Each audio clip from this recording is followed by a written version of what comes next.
नमस्कार. आजच्या व्हिडिओमध्ये आपण कांद्याची पात कशी बनवायची ते बघणार आहोत. त्यासाठी काय करायचं तर कढईमध्ये 2 चमचे तेल गरम करायचं. तेल व्यवस्थित तापलं की त्याच्यामध्ये इथं मी बारीक चिरलेली कांद्याची पात धुवून चिरलेली होती ती त्याच्यामध्ये टाकणार आहे आणि तेलात ती व्यवस्थित अशी परतवून घ्यायची, म्हणजे ती काळी पडत नाही अजिबात.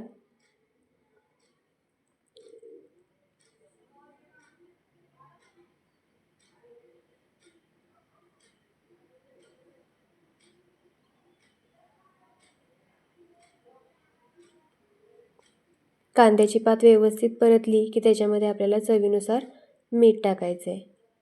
त्याचबरोबर इथं मी एक अर्धा तास भिजवलेली तूर डाळ थोडीशी टाकणार आहे.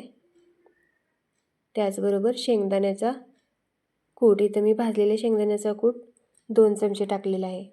तुम्ही चवीनुसार कमी जास्त करू शकता याचे डाळीचे आणि शेंगदाण्याच्या कुटाचे प्रमाण. आणि ही व्यवस्थित अशी मिक्स करून घ्यायची आहे.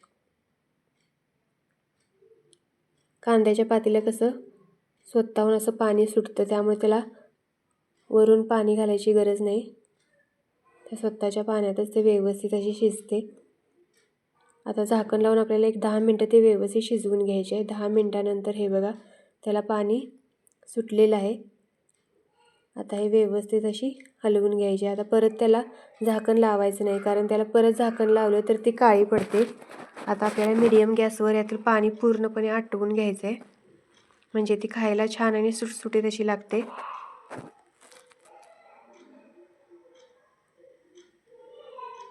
हे बघा त्यातलं पाणी पूर्ण आटलेलं आहे. इथं आपली कांद्याची पात तयार आहे आणि तुम्ही बघू शकता की याचा कलर पण अगदी हिरवागार राहिलेला आहे.